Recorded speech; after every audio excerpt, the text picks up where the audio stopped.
I'm Valorie Burton, and I help people not just find success, but fulfillment. Because I think in our culture right now, so many people are going after the external, and then they find themselves empty. This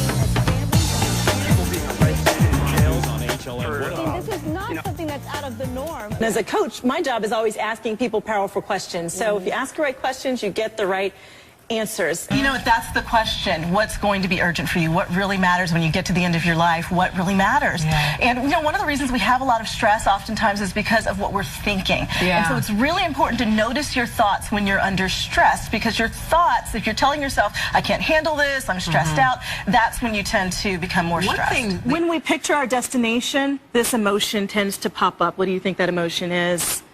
Right. Sadness, fear. Yep, yeah. It's fear. And what we have to understand is that fear isn't a stop sign. Right. Right? You got it. So you want to picture that destination. As you begin to move towards it, know that you're going to feel some fear. And recognize that's inevitable and it's not a stop sign. You're going to keep taking steps forward even if they're little baby steps. Who is the kind of person who might need a life coach? Well, typically it's someone who has a goal, they're moving towards a vision, but they know there are going to be some obstacles along the way. So they're looking at where am I now, where am I wanting to go, as opposed to therapy, which typically looks at where have I been and how can I get unstuck or overcome it. Okay, so let's get... You need a message that will leave your audience feeling good, but also equipped to take action toward real change. Valorie Burton is your solution. Now, some of you are sitting there and you're going, look, Valorie, I like this meaning thing, this idea of purpose, but my mission is not bringing joy to people. I don't just skip around the office. How are you today? Some of you are saying that, and that's okay. Because, you know, some of you bring joy, and others of you just bring everybody back down to earth. Hey, are you or one of your BFFs an extraordinary young woman who's making lifelong dreams a reality?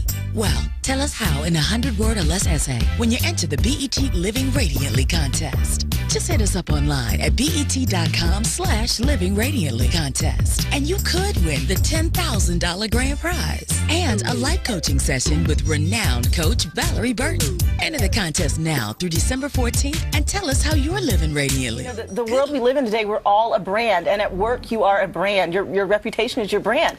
So, you know, what does your reputation say about you is a really important question. And in the end, when it comes to looking for a job or getting job offers, your reputation can make a big difference between getting the big job offer or not getting it at all. So how do you handle setbacks? So the most successful people are the ones who handle failure the best. There's a Japanese proverb I love that says, fall 7 times but stand up 8. So the people who are most successful are the ones who always are able to get back up. They tend to be very optimistic in the face of failure and setbacks. So you want to be able to learn what is it that they're telling themselves when they go through difficult challenges. How important is the spiritual life to this sort of thing? Oh, it's huge. And that's where you get clear about why you're here, what's most important. And one of the best things we can do when we're talking about expectations is to lower our expectations. Research shows that actually makes you happier, believe it or not. Yeah, we have too much on ourselves. Well, we've got so much technology. We're expected to do more in less time. And what we have to realize is that sometimes the stuff we think really matters, trying to keep up with what everyone else is doing, really doesn't.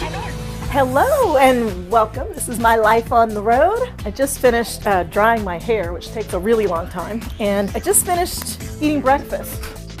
But the one thing I need to do, because I'm going to be speaking in just a couple of hours, is to review my notes, because I'm supposed to talk for 50 minutes. That's a pretty long time. And a warm, convenient reception for Valorie Burton.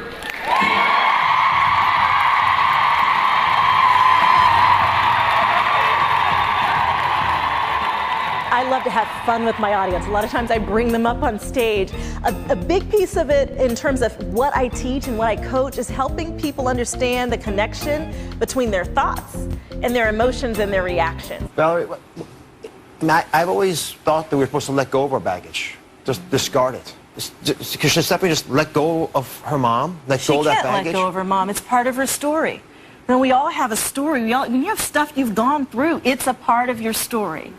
The question is, are you going to heal from it? It's almost like, rather than it being an open wound where if I touched it, you just kind of flinch, it's a scar. And the scar indicates you've been through something, right? It's like battle scars. But once it's a scar, it doesn't hurt anymore. And so you can't let go of that. You can't change the fact that you have a scar. You acknowledge it, and you actually embrace it. Because this makes me a part of who I am. This is part of where my drive comes from. But I'm going to allow it to drive me in a positive way, as opposed to paralyzing me in fear and being able to move forward. Is that helpful, Steph? Yeah, thank you. You have to get confident enough to be able to define success for yourself, so that you're not finding yourself going after things just because everybody else thinks that's what you should do. The biggest takeaway is understanding the power of your thoughts, many of which are so automatic and you've had them for so long that you don't even realize that you may be sabotaging your own success. You know, there's research that shows that men who've lived to age 95 on average work until they're 80 years old. So she's asking a really great question. We all long to do something that fulfills us. I think what she should do, because she's in retirement, is look back when she was a kid. What did she dream about doing? Because most people bury their dreams in their 20s and 30s as they're working. She has a chance now to do something perhaps that she never tried before, and she doesn't have to do it 40 hours a week. All right, Heather, show me your car. Oh my gosh. I'm Valorie Burton, and today on Living the Life, I'll show you how the condition of your car tells me about the condition of your schedule. Living the Life. We continue our inspirational week with a focus on slowing down.